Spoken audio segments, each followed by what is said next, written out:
Dobar kolega.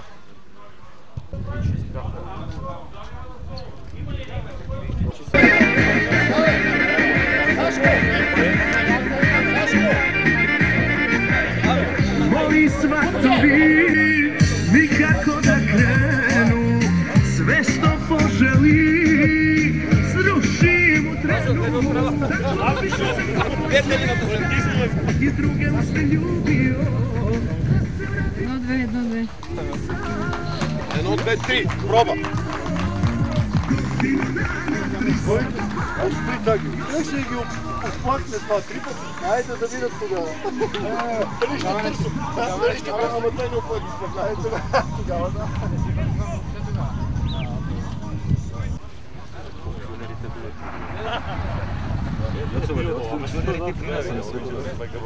Господин Храмов.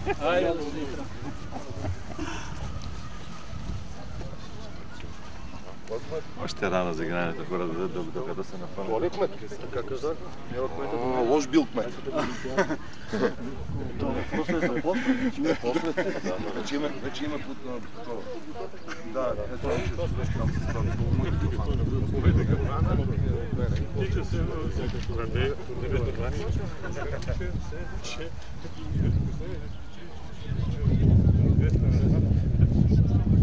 Уважаеми съграждани, гости, футболни запалянковци, добре дошли на спортен терен Пескар. За нас е чест да проследим приятелския матч между ветераните на футболния отбор на спортен клуб Левски София и Босилеградския ФК Младост. Каквото и да кажем за гостите ни, футболния отбор на спортен клуб Левски София е малко. Най-вече защото спортен клуб Левски съществува от 1914 година. Носи името на българския революционер и национален герой Васил Левски. А гостите ни са известни лица от футболната сцена, състезавали се за националния отбор на България. Спортен клуб Левски е един от най-старите спортни дружества в България. На 24 май 1914 година група младежи ученици в бившата Софийска втора мъжка гимназия се събират и учредяват спортен клуб Левски. Поклон за 95-годишната история на клуба, на футболистите и не само футболните отличия от национални, европейски и световни първенства, за коража и спортния хъс на спортен клуб Левски. За отборите на ФК Левски и ФК Младост или символично футболната надпревара между сините и зелените, да приветстваме футболните ветерани от спортен клуб Левски. Да приветстваме с бурни аплодисменти номер 1 Георги Шейтанов. Шейтанов е бивш български футболист, вратар, роден през 1972 година, играл е за Славия, Монтана, Академик София, Спартак Племен, Левски София, Локомотив София, Загорец, Вихре Сандански и гръцките отбори Пас Янина и Леведиаков. Номер 2. Слушайте с аплодисменти Васил Диков, роден през 1968 година. Номер 3. Руслан Буцов. Номер 4. Валентин Клинков. Служан на Софийския клуб Левски, роден през 1973 година. Номер 5. Мариус Юруков, роден през 1967 година. Номер 6. Ангел Станков, роден през 1953 година. Ангел Станков, известен още с прякора си Геле, бивш български футболист, играл на поста нападател, шампион и носител на купата на страната с 1979 година. Номер 7. Емил Спасов, роден през 1956 година. Номер 8. Стефан Павлов, роден през 1945 година. Номер 9. Георги Георгиев, роден през 1970 година. Номер 10. Ясен Петров, роден през 1968 година. Номер 11. Божидар Искренов, роден през 1962 година. Български футболист, национал, роден през 1962 година. Един от най-големите таланти в българския футбол за всички времена. Красимир Грозданов. Номер 15. Димитър Георгиев. Номер 16. Емил Борисов.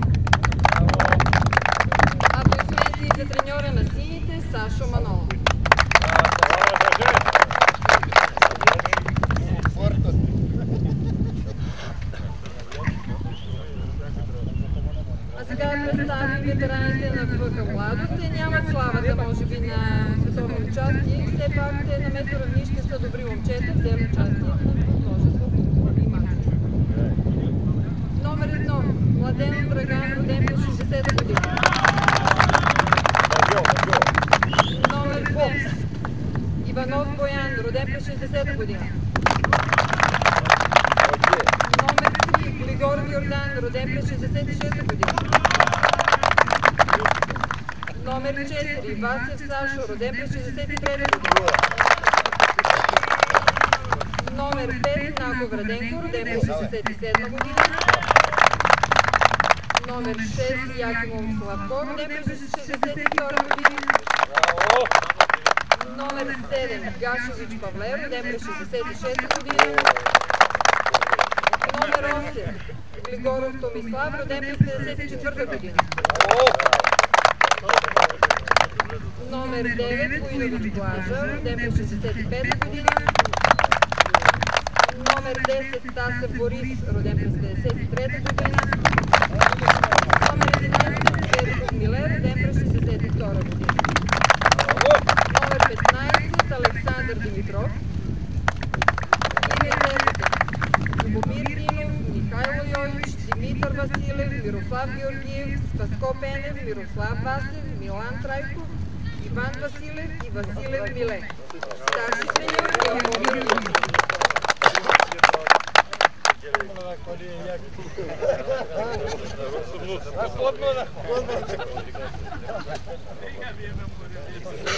Уважаеми футболни запалянковци, за нас е чест да посрещнем и официалните гости, а това са господин Стоян Хранов, президента на спортен клуб Левски.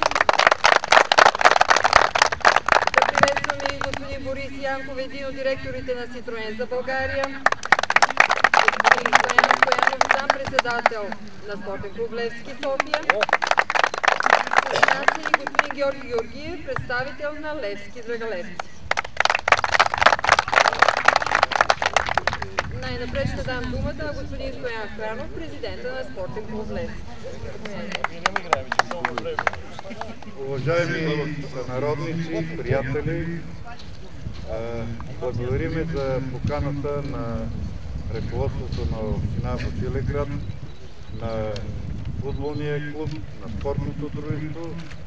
Ние дойдохме от дълбоко уважение към нашите сънародници. В този край аз съм бил 4-5 пъти. Тук хората обичат много своята България, своя корен. И ние като истински българи, като хора, които изповядаме идеите на най-великия българин Левски, дойдохме при вас в знак на дълбоко уважение и съпричастност за това, което сте вие като хора, като граждани. И за това аз благодаря на кмета, господин Владо Захариев, на заместник кмета, на всички приятели. Благодаря и на тези велики истински левскари българи. Това е 60% от тях са национални състезатели и Гелето Станков ми даде една книжка там и просто с благоволение се покланям пред тях, които са били и Барселона, и Аякс, и Штутгарт, и много други отбори. И аз се надявам, че сега тук са част от треньорския екип на Левски. Ясен Петров на детско-юношеската школа директор. И аз се надявам и се моля на Господ. Нека тия момчета, които играят сега в Левски, да знаят какво е Левски, какви са традициите и така както вие се раздавате и умирахте. А след като побеждавахте, можехте и да живеете, и да играете, и да се почерпите. Това трябва да работиме и да помагаме на нашия футболен клуб, тъй като в Левски е много отговорно да играеш. Левски е име и в него фокусират много интереси, преди всичко човешки. Благодаря още веднъж на моите приятели от футболния клуб, на моя приятел и съветник Стефан Павлов, на всички вас ви благодаря, че се отзовахте. Вие сте българи истински и сте готови всекъде да отидете, за да се докоснете до това, което е българщина, което е Левски. Благодаря още веднъж. Благодаря ви и на вас. Благодаря ви, господин Хранов. След като организатор на тази спортна среща е община Босилеград в съдействие с спортно дружество Младост и футболен клуб Младост, ще дам думата и на кмета на община Босилеград, господин Владимир Захариев, за приветствено слово.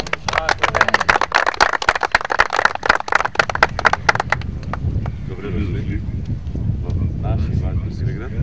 Имам големо удоволствие да поздравя организатора на спортното Левски, със своите местници, със своите хора, представителя на ССВ Янев и нашия приятел Левци, но относително голем поздрав към такива имена и такива ведети, които цял Босилеград обича да знаете, да чуе за вас и отдавна тези хора, които са се опитали да дошли още по-проблеме. Да знаете, че много обичат и че Левски, когато некъде играе, се гледа. От тук в Словения, в Босния, по цяла Европа се правят случаи. От тук се помни и спомня всеки един ваш матч. Обичаме си с вас, обичаме си с Василевски. И в сърцата сте ни. И днешния ден е празник за община Босилеград, относително и за мен, и за всички нас. Един голем подвиг към нашите хора от Младост, които нищо по-малко не са за нас Босилеград, от вас за цяла България и за Европа.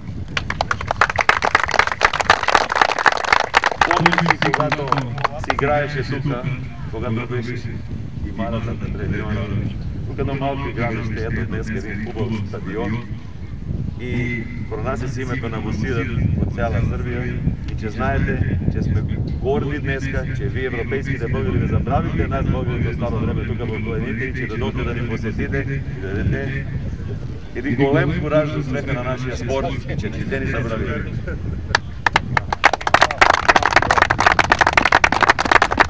Искам да помня, че едно ново време на Левски, че едно ново време и ръководството, което го охранява Станов, показва преди 2 месеца в София, че се много грижи за нас, че иска да ни помогне и че първо, когато видяхме с моя помощник Стефан, от сърце, от джоба си извадих и си дадох 1000 лева в съоръжение, лева топки, майци, които бяха тук предоставени.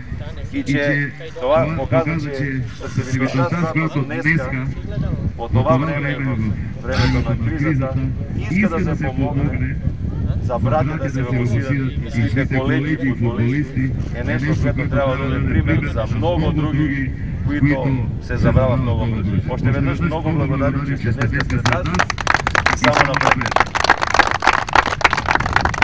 Благодаря ви, господин Захариев. Следващия, на който ще дам думата, е Стефан Стойков, председател на спортното дружество Младост.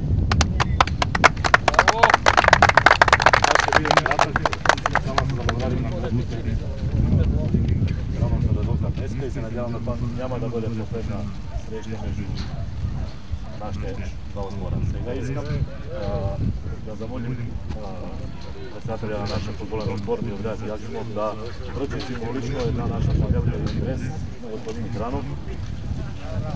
А след това по една членска карта на всички футболисти на имена. Само един ден на капитан.